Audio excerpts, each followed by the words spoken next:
Welcome to the Chuck-n-Deb Show, heard each Wednesday afternoon here on 1490 AM WWPR.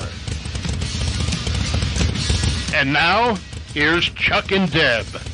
Hi, I'm Chuck. And Deb. And welcome to Biker Life Radio. We're so truly grateful and thankful that you've joined us today. We've got a fantastic show lined up just for you. Biker Life Radio is for those who ride and those who inspire to ride. We are here to reveal the truth behind the motorcycle mystique and bring real-life stories of the biker lifestyle.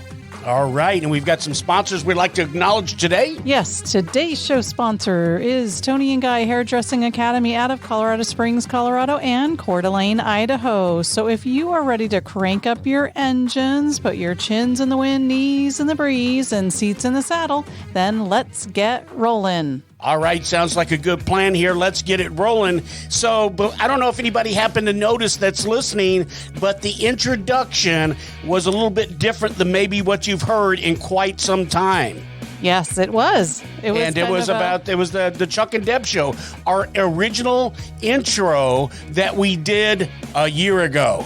Right. So today is our, for the podcast, for our radio listeners, it's a little bit different. But for our podcast listeners, this will be episode 52. Whoop, whoop, whoop. And so we played that in honor of the former radio station manager, Ed, who unfortunately has passed away, and also as a celebration, if you would, as an acknowledgement that we've sort of moved from that beginning stage, and we're continuing to move forward in a big way. Absolutely. So I'm super excited that we are actually celebrating our 52nd week. That's a big accomplishment for podcasters and anybody of any sort that does something consistently for 52 weeks. I think that's something that's amazing. Well, yeah, go ahead. And I'm excited. Well, good. I mean, to be honest, we didn't really do it for 50. No, we did, didn't we? Absolutely. We actually did do it for 52 weeks. We've actually done a little bit longer than 52 weeks because I was thinking we missed.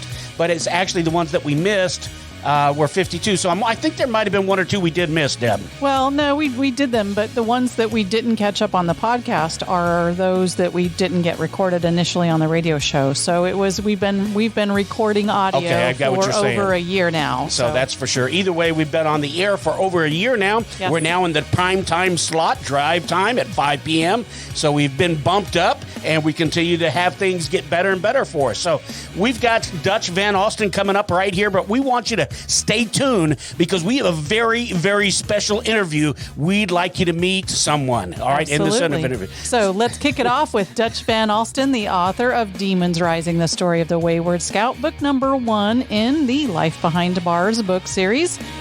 And here's Dutch Van Alstin in Raw and Unapologetic.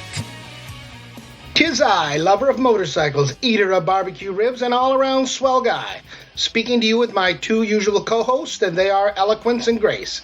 And we speak to you from the Quarantine Sound Studios, known as Dutch's Man Cave, located in the penthouse of the Sun Coast of Florida. As stated, I am Dutch Van Alstin. I am the author of Demons Rising, the story of the Wayward Scout, book number 1 in the Life Behind Bars book series. And I am raw and unapologetic. And I'm also the author of the soon-to-be-published book number 2 of the Life Behind Bars book series, Rebellious Youth, The Story of the Lost Child. We are getting that much and much closer to fruition, I promise you that.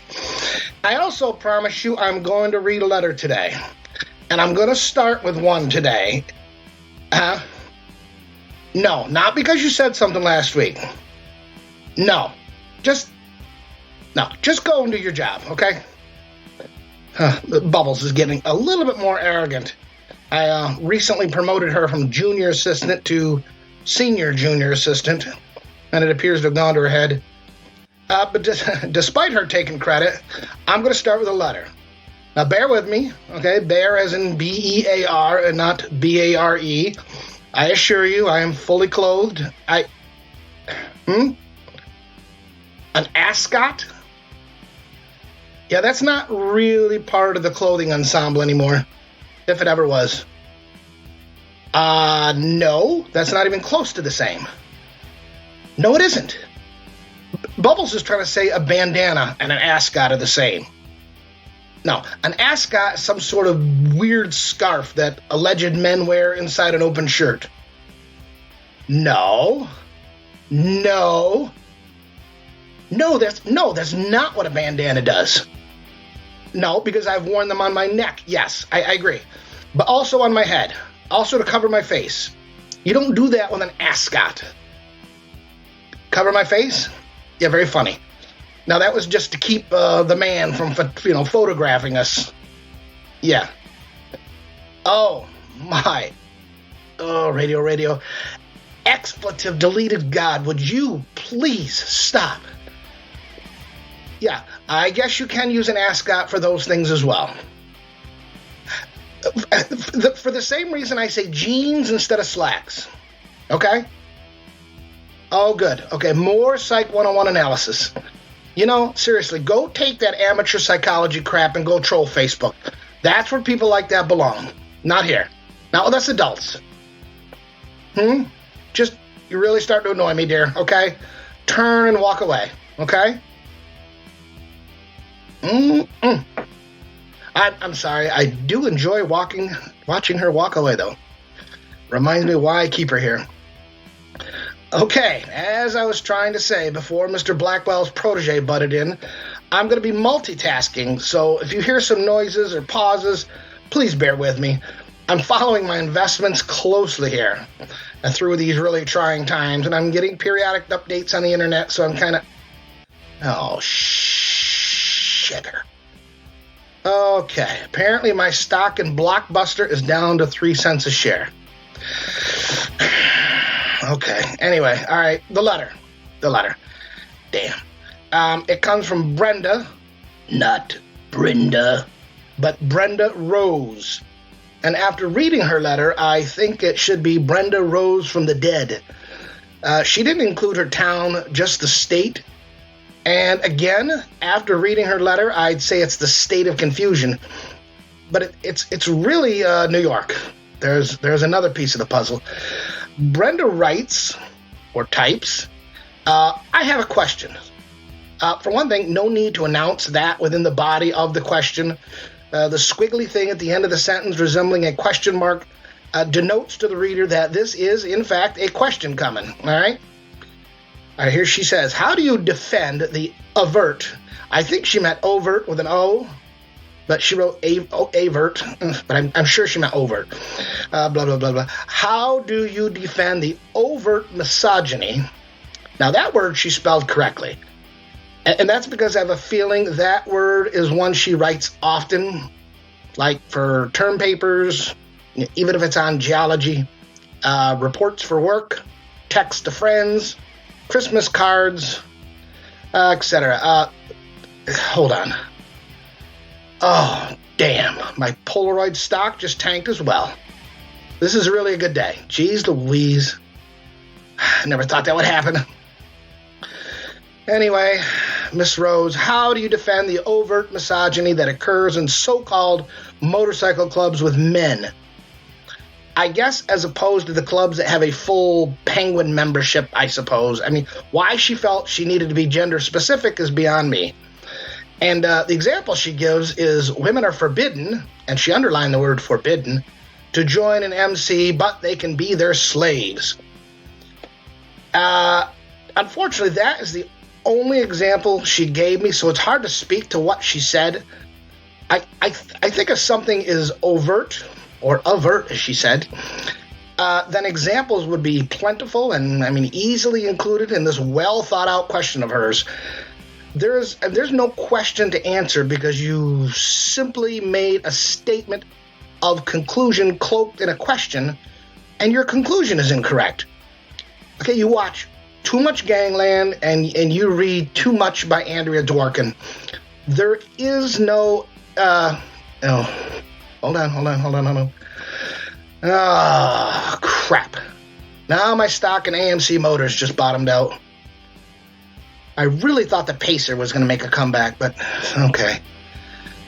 Anyway, Brenda, there is no response to your proclamation, so I will just bid you adieu, okay?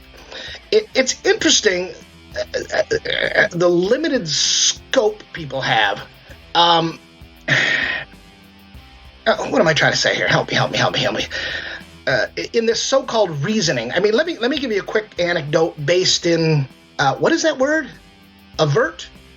No. Oh, fact. Okay? Let me give you a quick anecdote based in fact. In the late 1930s, motorcyclists, a young woman motorcyclist named Linda, I'm going to screw this up. Duguay, D-U-G-E-A-U. You would think she's like from Quebec with a name like that, but she was from Providence, Rhode Island. She came up with an idea that there might be a number of women. Now, mind you, this is in the late 1930s, okay? She thought there's got to be a number of women who own their own motorcycles and might be interested in becoming, acquainted with one another. And proactively, nobody suggested it to her. Linda wrote to all the dealers in the area, riders, and anyone she thought might know of women motorcycle riders. And after this long and arduous search, she made a list through calls, and boom, the Motor Maid Motorcycle Club organization was founded. Started with, I think, 50 or so charter members in 1940. And the AMA, not the American Medical Association, not those quacks. The AMA, of course, the American Motorcycle Association, are a bunch of quacks too. But anyway, they chartered her in 1941. As a side note to Brenda, Linda is in the AMA Hall of Fame. Linda was a pioneer in her cause. Linda didn't sit around and blame men for the fact there are no women in the MCs. She, again, Linda, in the 1930s, when motorcycles were not even prevalent, let alone female riders, and she went out and found them and started a movement. Linda was a doer, a true activist, because activism involves, are you ready for this? Action. Not words, and especially not whiny words.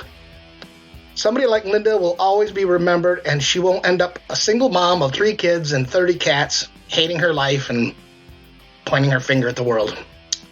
So I salute this pioneering woman who wouldn't allow me membership, by the way, Brenda, because I'm a man.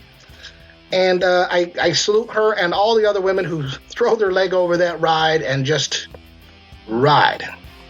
There is plenty of room out in the road for all of y'all, whether you wear a dress or perhaps even an ascot. That one's for you, Bubbles. Oh, hold on. My final stock just went belly up. Great. I don't know what I'm going to do. I guess I'm going to start Uber pretty soon. Every penny I had in Sam Goody Record Company, gone. Gone, every bit. So, all right, this is going to be a perfect time to end this. I'm just going to call it a day. And what a day. If you want your question read on the air, private message me at my website. Just get your message to me somehow, and I will send you an autographed book. I'm not going to send Brenda one because I just have a feeling she isn't going to like it very well. And I want legitimate criticism on my book, not her type of criticism. Don't forget to hit like on my Life Behind Bars book series Facebook page. Make sure it says book series. Visit my website, www.dutchvanalstin.com. Take a look at my site. Take a look at my book. Sign up for my newsletter. Remember, I'm only asking for an email. I'm not going to sell it to anybody. Hit like on Biker Life Radio and Chuck-n-Deb Show. And remember, there are 2 different pages. All right. My dog, I just want to conclude with this real quick. My dog I spoke of a couple of weeks ago, Peaches, passed away Wednesday night, right on her couch as I just rubbed her ears right to the very end, when she took her last breath. It was a really sad moment, and it took a lot out of me. It really did. And I can't thank those enough who reached out to me. Some of the toughest guys I know, were sending me virtual hugs. Okay, and these are men, and because they're confident in who they are, and they know what it's like. A special huzzah to Roger Hickok, whose response on my Facebook page was phenomenal. It really was. It meant a lot to me. And my old high school friend Randy Green, and just a lot of others, because they know how important a dog is and how much those dogs mean to us, and they don't have anything to prove to anybody. And believe me when I say, some people don't get it about dogs. They don't. I've experienced that firsthand. Being heartless doesn't make you tough. I don't care what they told you. It doesn't. A quick belated birthday to my old brother Zonk, who continually defies the odds and makes it one more year. And if you're listening, I hope you still have that canned possum I bought you for your birthday years ago. Okay, so until next week, folks, remember, when you're cooking up some fresh kale, mix it with coconut oil, because it'll be just that much easier to scrape it right into the garbage. And from my malfunctioning brain to your ears, this is Yabba Dabba Dutch, signing off.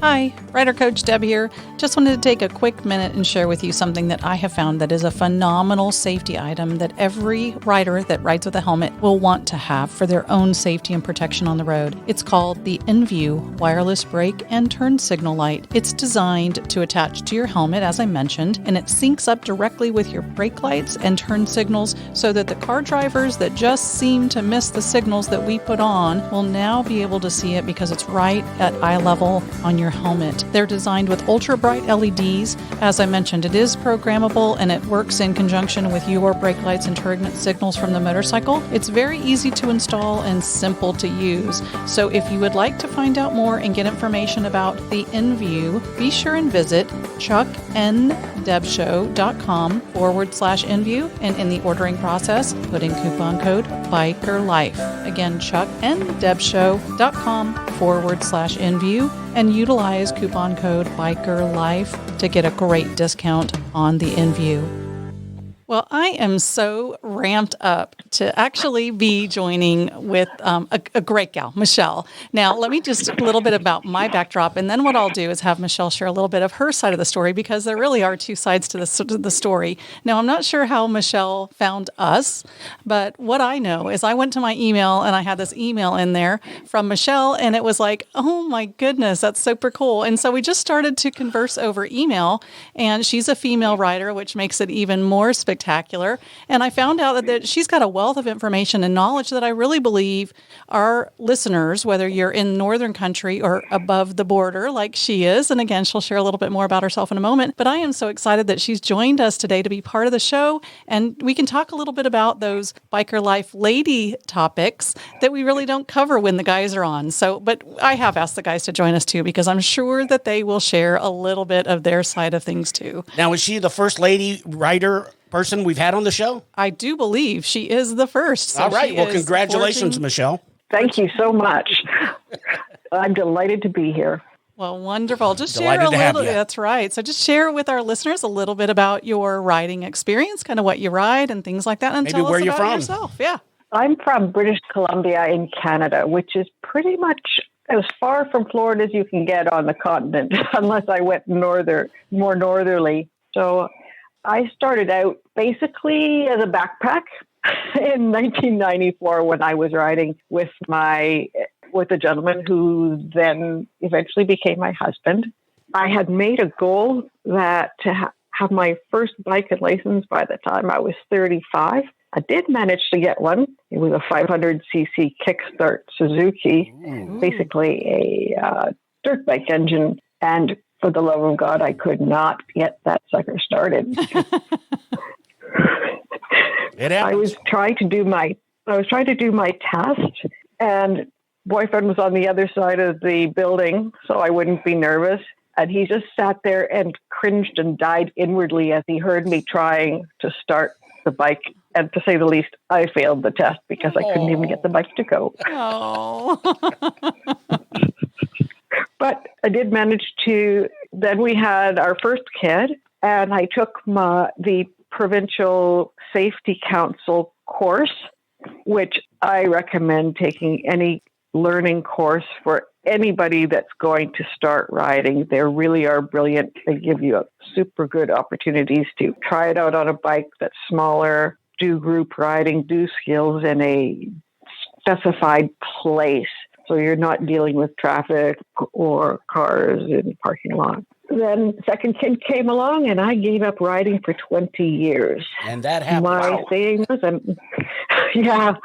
I made kids, and I'm not going to make orphans. A lot of people are comfortable with that, but I just didn't have enough experience to confidently ride, and didn't really want to partake in a high-risk activity when I had little ones. Yeah. It's life takes different turns. So basically, when our second son turned 18, I got back into it. I bought a pretty little 2008 Honda Shadow Spirit. It was 2008, and I think I paid $2,800 for it, and there were maybe just 4,000 kilometers on the bike at that time. And that was in 2016. Took me a bit to relearn some skills, but I got there with maybe a few drops. Not to worry, I carefully protected the paint and the bike by cushioning it with my body. Me between the bike and the asphalt. Yeah, the sacrifices we do for them, right? Yeah, whether we intended or not, but... So we did lots of summer riding, did some road trips, lots of day rides down into Washington State. And with riding with groups, I found that it was harder to keep up with the 750 when they're all riding the 1700s. So I had to have that throttle pinned all the time. Oh, I can imagine, yeah. So I guess that would sort of maybe out me as us riding a little faster than we should. That's the fun part of it, if you ask me. For sure. So for Christmas last year, on the 23rd of December, my husband bought me a brand new Harley. Oh, congratulations. Fantastic. Welcome to the family. A brand new Harley. What is it? Well, the year is not going to quite jive with what people would think is brand new. It is a 2018 FXLR, a low rider. Ooh, that's a nice bike. It was old stock, so they were looking to get rid of it. So got that Brett. I got to test drive it from 7 kilometers on the clock. Brought it home the same day. 7 kilometers on the clock. Yep. Dutch, decipher that. Oh, right. South of the border. We still use things like bushels and pecks. 5 miles? Oh, okay. All right. And over the clock. So she was clocking it. In other words, that was the speed you were going. Okay, I got you. You gave it a little bit of momentum there to feel it out. I just know I weigh a lot less in kilograms, so I do like the metric system in that respect. Oh, yeah. I love to step on the scale and say, me, I'm 180 on the nose. That does sound better, doesn't it? Oh, much better, yes. All right. But I guess that depends on your perspective or your knowledge of what we're talking about anyway, right? Anyway. True, but I don't have to include kilograms. I can just say I weigh 180. I don't have to say kilograms. There you go. Right. Yeah, that's true. I got a quick question. Is that all right if I jump in? Yeah, go right ahead. Absolutely. The 20-year gap that you were talking about, it does sound like the whole passion to want to ride never quite disappeared, though. What did you think, like, when you saw a bike go by and, on a nice sunshiny day and things like that? Did you kind of lament and think, boy, should I sold my bike? Do I want to get another one? Was that always kind of going through your mind? Never a day went by without. However, I didn't second guess selling the bike. I sold my bike to get some startup cash for my husband's small business. Oh. So no regrets there. But anytime a bike went by on a beautiful day, it was I always turned my head to follow them. And yeah. So the passion's always been there. I don't know if I would sell a bike to give my spouse a kidney. I don't know. Startup. So that's very, very unselfish of you. Yeah, that is true. I never looked at it quite like that, Dutch. Hey, she's got 2 kidneys. You live with one. Well, I only have 3 motorcycles. Well, I think as women, we sometimes take those responsibilities in a different way. And as a mother myself of 2, And we did pretty much the same thing. We stopped riding while the kids were growing up. And, I know once I started to ride as the girls got older, we had girls. And so as those girls got older, that passion never left me. It was just always something I'm kind of, I can relate to Michelle. That head would turn, I'd hear the roar, and I'd want to see it. It's just my heart would beat faster. So I can relate to the feeling of it just never goes away. And that's true because I started off, I never owned a Harley. I had a Cowie and a couple Cowies, and got married, life comes up, raising the kids. And I would always say to Deb, I'm never going to get that Harley, am I? I'm never going to get that Harley in my dreams, am I? And, it's just guilt tripping her until one day she finally bought me one. Oh, wow. I don't know how that worked. But. Now that's generous. Well, it sounds like Michelle might have done that too because her husband did that for her last year. Yeah, and exactly. It's just around the corner. So it sounds like it went around. It made full circle, right, Michelle? You sold your bike, and now your husband just got you a bike? Yeah, that's right. He did. And having bikes actually really helped us restructure and redevelop our empty nest relationship. Oh, yeah. I can see how that would. Oh, I like that. Yeah, in a big way. That's interesting. Mm-hmm. Go ahead and elaborate a little bit more about tell that, us if you more. will. Well, our kids are grown and they moved out, and we had sort of most men. There's a very strong need to succeed at work in order to provide for a family, and so a lot of their focus is on being successful in their job, and sometimes their family becomes a little more distant, and that's perfectly acceptable because that's always happened. And when the kids were gone, we had sort of drifted apart in a husband and wife relationship. No more. We were always focused on the kids or focused on work, and then with no kids, we're left there, and we get to sort of re-meet each other and relearn some nice things about each other and have that relationship going forward. It's very interesting. Interesting. First off, I want to congratulate you for having kids that grew up and moved out. Because I don't know what it's like in Canada, but here in this country, that's not exactly the natural order of things. So congratulations on that. That means you did a good job as a parent to get them out of the house. Secondly, there is an old saying about how money can't buy happiness, but it's going to be, I'm not trying to be funny. Money can't buy happiness, but it can buy a motorcycle, and that's pretty close. So it is interesting to hear how that just kind of reunited the old flame, as the cliche goes. The motorcycles are a lot more than two wheels and an engine. Got to perfectly agree with that one. Absolutely. You get out there together and you experience things between each other and with each other that other people aren't sharing at that time. And it really creates a strong bond with that experience. And you guys actually... Did you hear her, Chuck? Strong bond. She agrees with me. You know how easy that was? We better make a note of that, huh?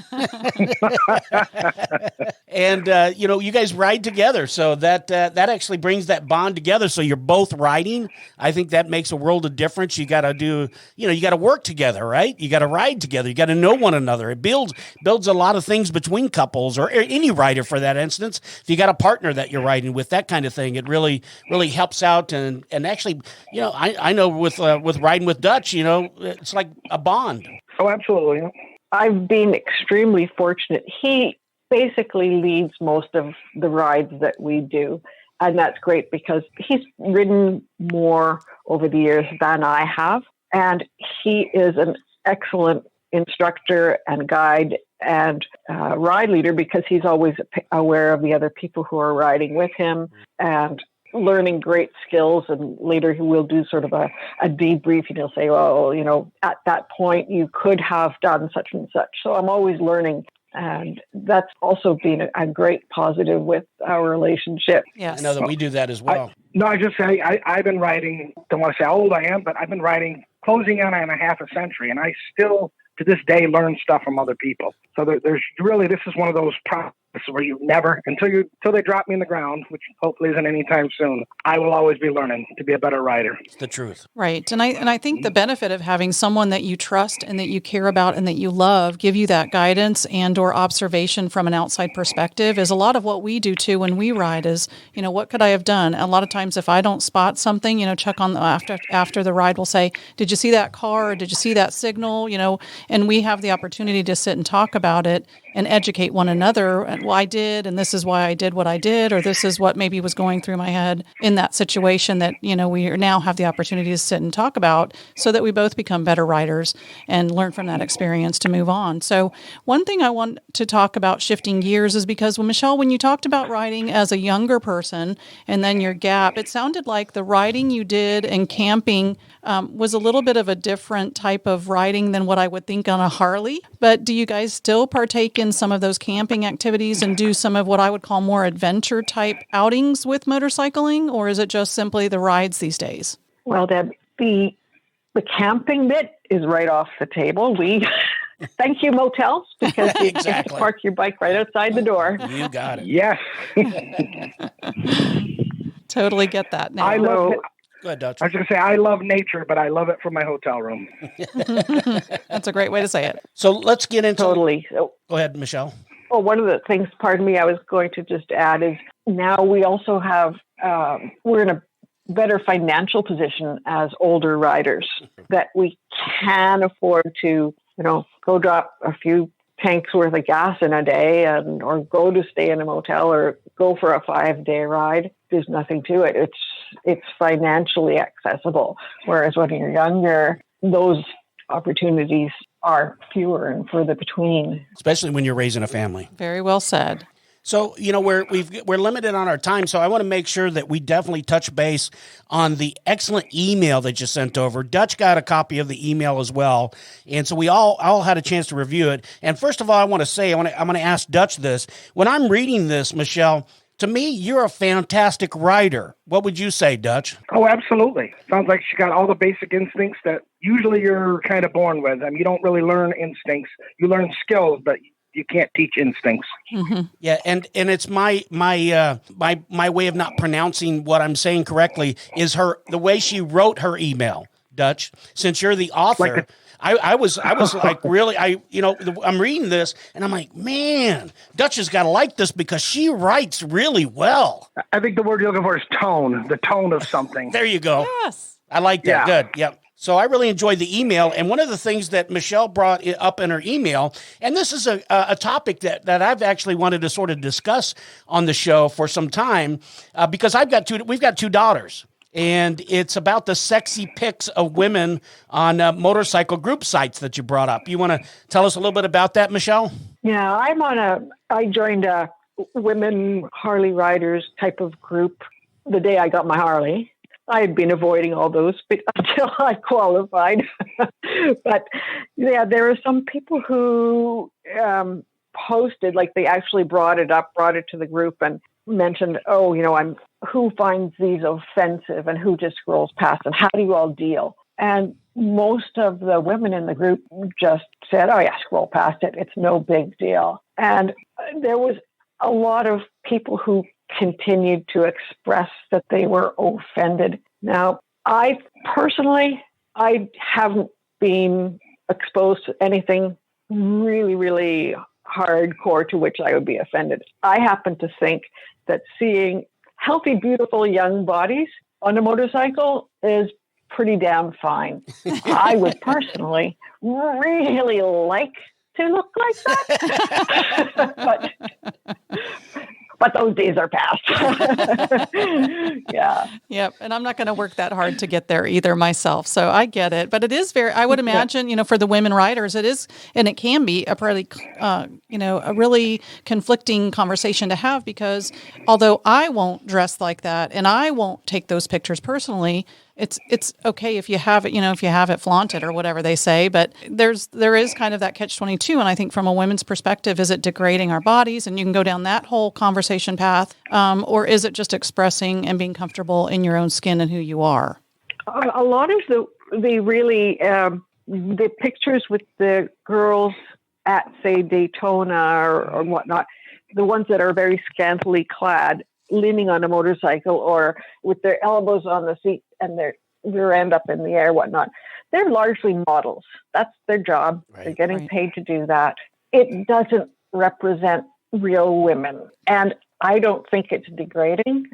It's no different than the girls in a boxing ring that are walking around in their high heels and the bikini with the number 10 for round 10. Right. Or the really, the women at the models at car shows, where they're also sort of modeling in the driver's seat and whatnot and giving the sort of sexy look to the camera. It's no different. It's just models, and it's just a visual tool to appeal to men largely, but that's okay.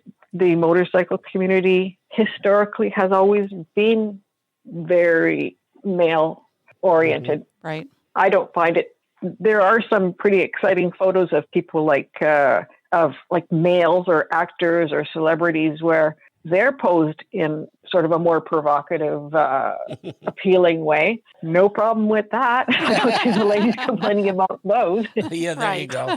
And I like the word appeal. And then I want to turn it over to Dutch.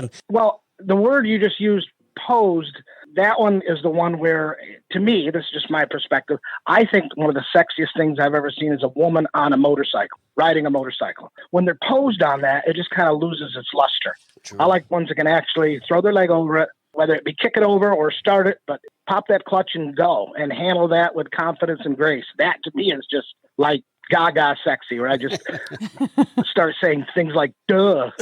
I do. It's just that's my what's that word I'm looking for? That's my sweet spot. The ones that are like posed in a bikini and, flexing their little arms and dangle down.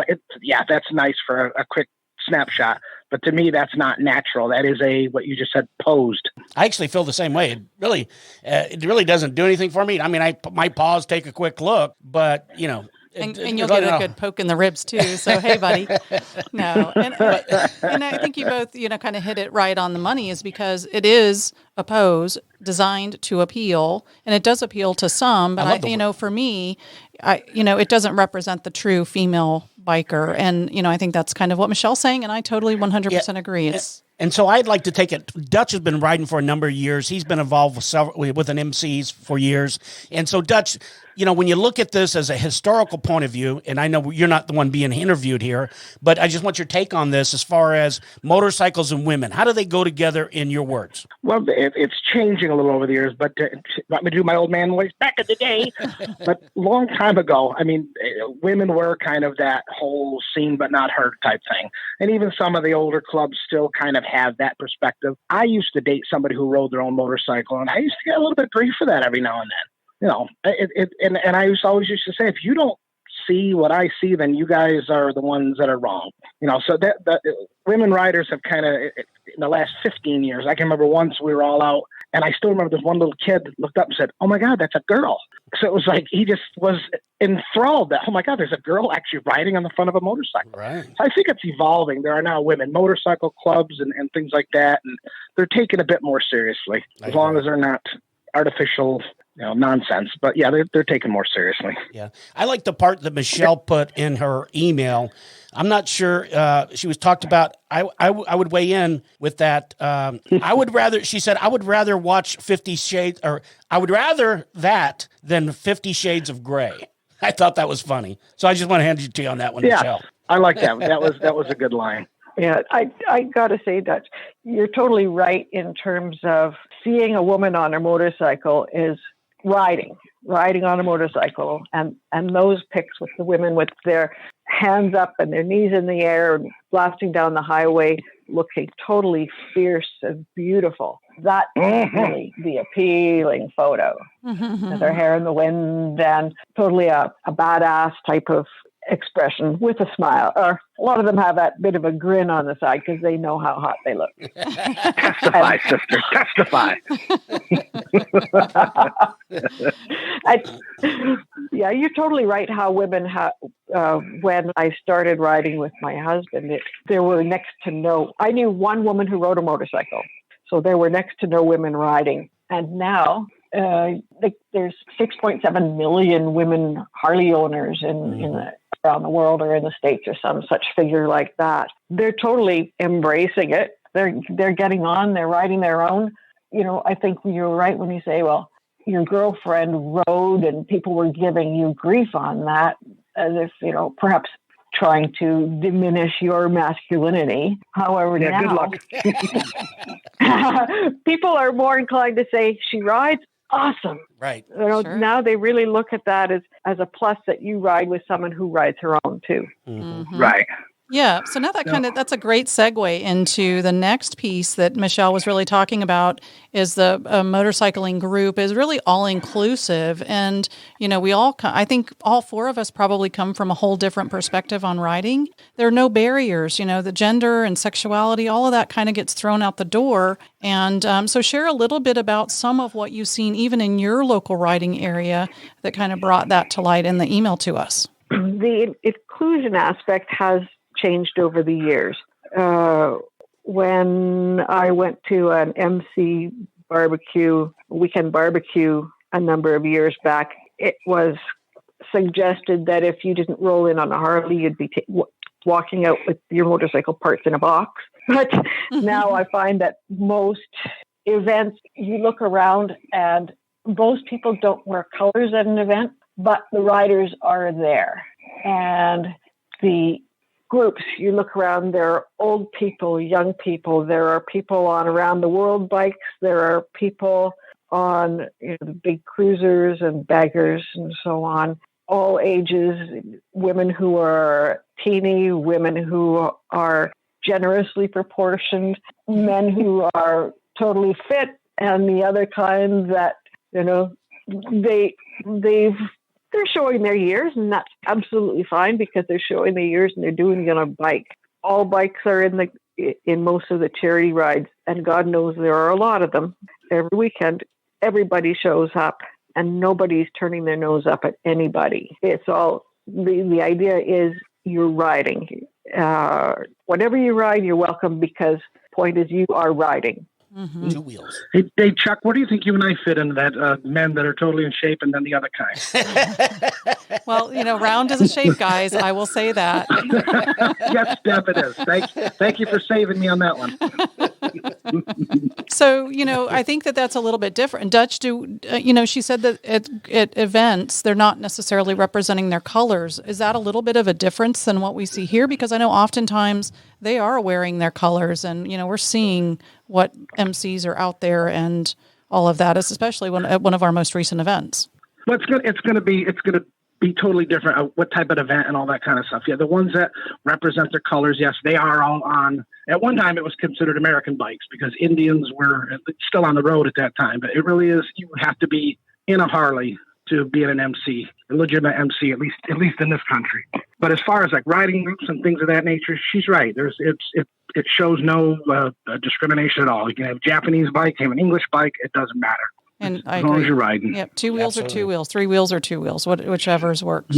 So locally, from what I have seen, there are different groups, and they will have back patches. My husband belongs to a UN NATO chapter, and that's for veterans who served in UN NATO postings all around.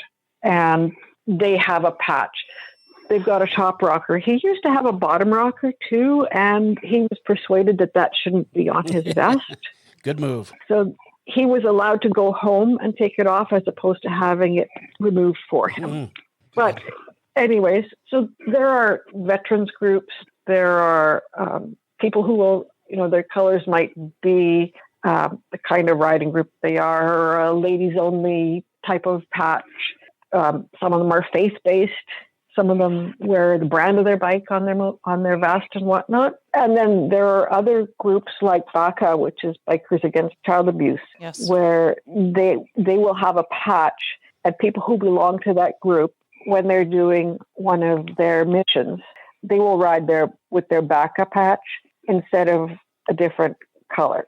So those type of groups will bridge other club affiliations. Very, very true. We get a lot of theme clubs in this country too, and you pretty much touched on all of them. They're religious-based, military-based, and some civic organizations like the Moose has a riding club.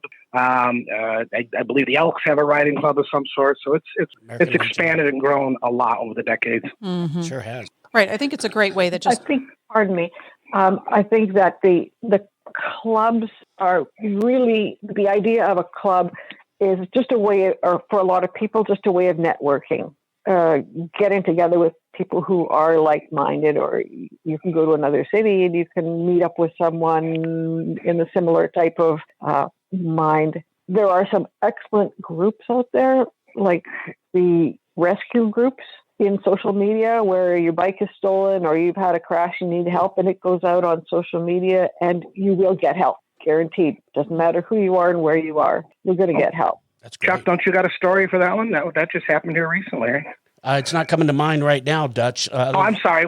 Charlie was stuck up in Ocala, Florida. Correct. Yes. I didn't hear that. She put a message on the West Coast. Oh, I'm sorry. Yeah, she put a note up on the West Coast, Florida organization, and within an hour, somebody knew somebody in Ocala and went and picked her up. Oh, I didn't see that. Yeah. Yeah, it actually works. Yeah.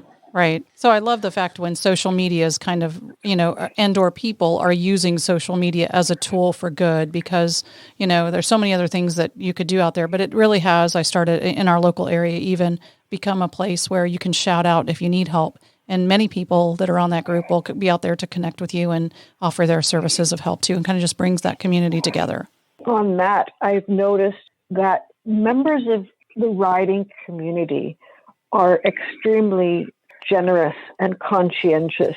I watched a video on YouTube that was put together where they planted a broken down motorist car, and they had a camera across the road, and they showed that this person sitting there obviously needing help, and the only people who stopped to give that person help pulled over on 2 wheels, not 4. It's amazing. Yeah, and I like how you wrote it in your email, too. Courageous and giving. Thank you. And that they call each other brother and sister, which is true as well. And then they do. Then you go on to say that there are some bad guys, but not all bad guys ride. I love that. And so that probably leads us into maybe a little bit of a discussion that you've ridden with some one percenters. And maybe just elaborate a little bit on that, if you would. Sure.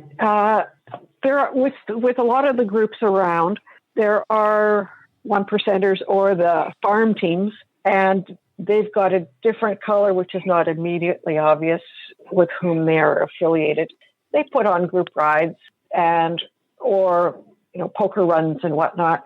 I know last year I went to a poker run, and as we're pulling back to the clubhouse, the Crown Vics and the black SUV had cameras pointed at the clubhouse, and so I pretty much know that I'm on someone's database because I attended. Is that true, Dutch? Oh, that's very. There was a very prominent 1% club in Rochester that was celebrating their 40th anniversary, and all the clubs in the community were invited. They actually catered an affair. It was quite elaborate. I mean, it was all you could eat, and even with me there, it was all you could eat and all that kind of stuff. And it was in the winter time because that was when they first chartered.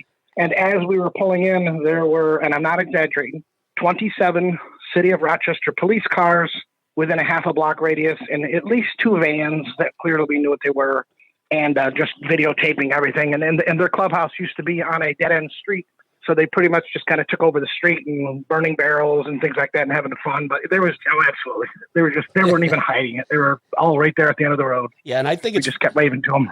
That's funny. And I think it's funny that Michelle even mentions, that she's probably in somebody's database. I actually would feel that same way. As a matter of fact, just real quick, years ago, I was hanging out with this one guy, and it was said that the cops were actually monitoring a Hooters of all places. And so I often wondered, okay, am I on somebody's database? Do they have me on video? So I thought that was real interesting that you pointed that out. At a Hooters, Chuck, I don't think you're on their database. No. Don't worry. Not that kind of database anyway. So I want to have hours and hours and hours and hours and hours of film. You're probably not on it. Thank you. And Michelle's got me. Michelle has me intrigued about her story. So please finish. Well, that one was one of the groups that is in the 1% bad guys type. But there's also, as I say, you go to some events and you know that the people are not wearing colors, but they're there. With one of the UN NATO summer parties that we had, and UN NATO is a motorcycle group. You're not even allowed to call it a club, and you're not allowed to belong if you are a member of a club. There is a distinction between MC and MG up here. And there were the vehicles parked outside, and everybody, all the members of the group, these are all just veterans. They're old guys. They pose no threat. Mm-hmm. There are other groups you can change your affiliation. You go to another group if you want a different style of riding group. But these are all kind of older guys, and they're not ripping up and tearing up, and a lot of them are clean and sober, so they're a very calm group. They're not crazy, but because there is a lot of monitoring of local groups, we do have some more exciting activities by the group, pretty much between themselves only. No, none of the general public is involved. They just kind of take each other out. But because those activities do exist in the area, every gathering is kind of under scrutiny. I'm curious because, we are spoiled with pretty much year-round riding, and I know that you don't get the opportunity to experience that. So, I loved how you shared a little bit about your riding outdoor culture and, things that define when you begin to ride. And can you share that a little bit with some of our listeners as well? Absolutely. In British Columbia, we are just north of Washington State. We share a lot of the same climatic conditions as Washington State. We are technically a rainforest because of the number of trees and topography. So there is a lot of rain here. Very little snow, unlike the center of the country. So if you think of something like Seattle, it's more similar to Seattle than it is to Idaho or Montana, where it's totally frozen solid. We have some years where we just don't even get snow, but we get endless rain. So last year, I put insurance and plates on my bike on the 16th of March, and for 6 months, and then lost all of September for riding. So basically like a 5-month riding season. After that, I'm not about to go out in the rain and cold. I don't wear a full face helmet. I'm wearing just a half helmet. No, don't have a fairing on my bike. Oh. It's cold. Yeah. It's really cold. No doubt. And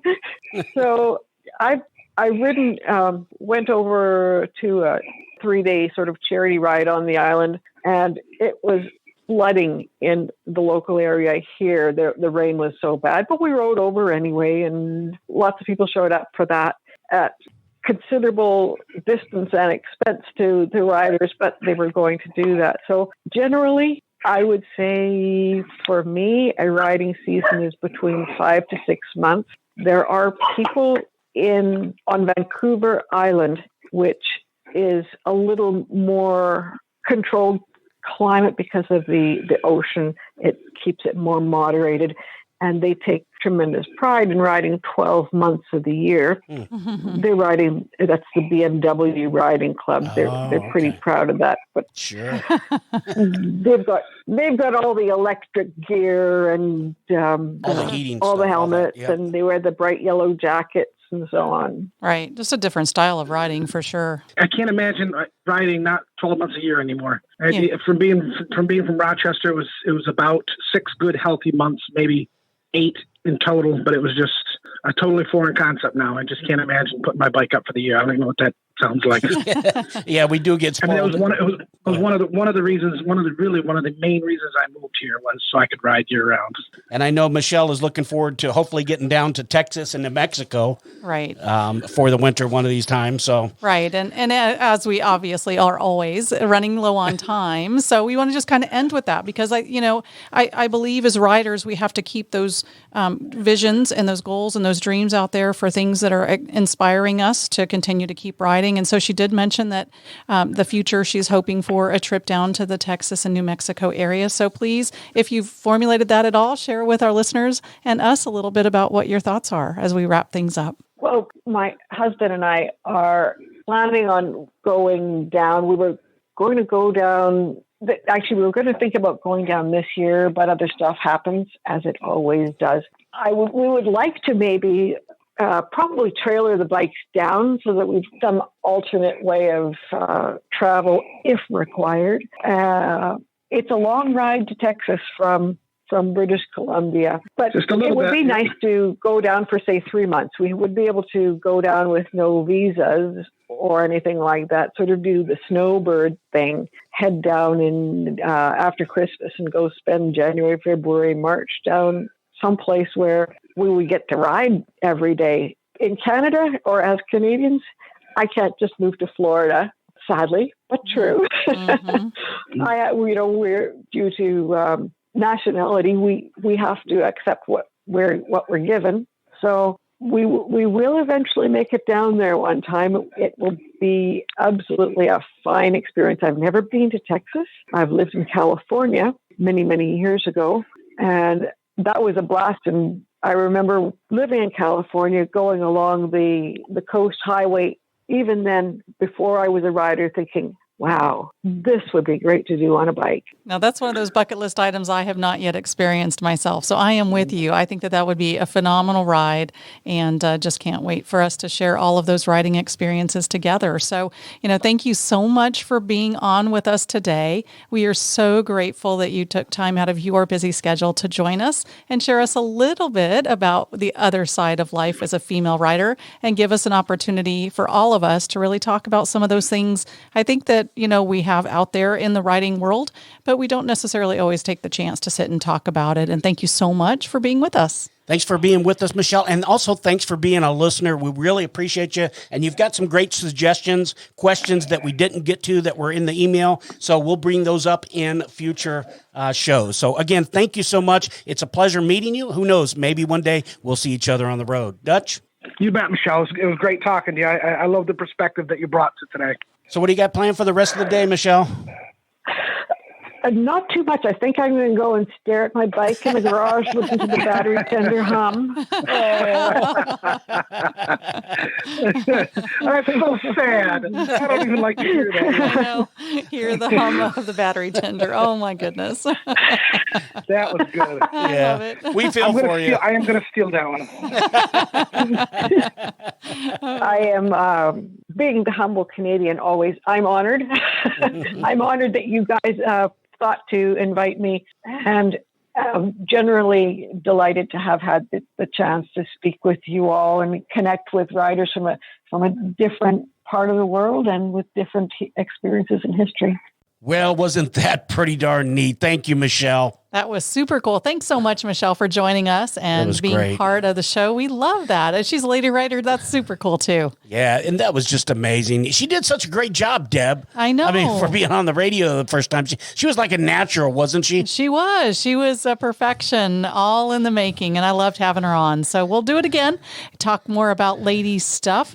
We want to make sure that our listeners, though, tune in next week as well, because we have got a big announcement of a wonderful event coming up in Texarkana, Arkansas. Can you believe that? Texarkana? I can believe it, in fact. Yep. It's actually near where I was born in Texas, so I'm pretty stoked about that. You think it is? I think it's far away from where you were born, but that's besides the point. Well, it is, but it's on the border of Texas and Arkansas, so it's like close. Maybe we can ride on our way just over the border.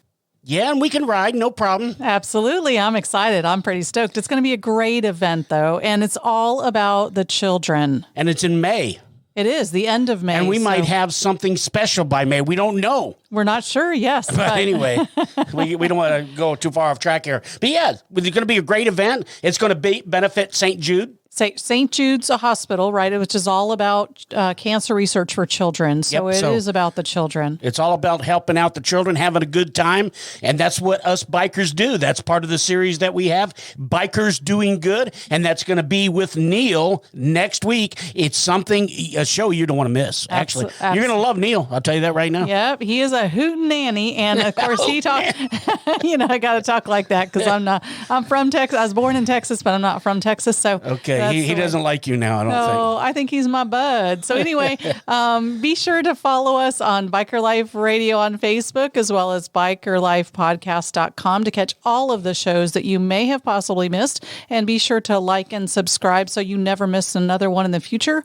Also, all the episodes can be found on Chuck-n-Deb.com and find us on Biker Life Radio. All right. There you go. There you have it. Thank you so much for listening. We've got a lot of great things lined up. So be sure to follow us, listen to us next week. We'll talk to you later. Thank you so much. See you soon. You've been listening to the Chuck-n-Deb Show, heard each Wednesday afternoon right here on 1490 AM WWPR.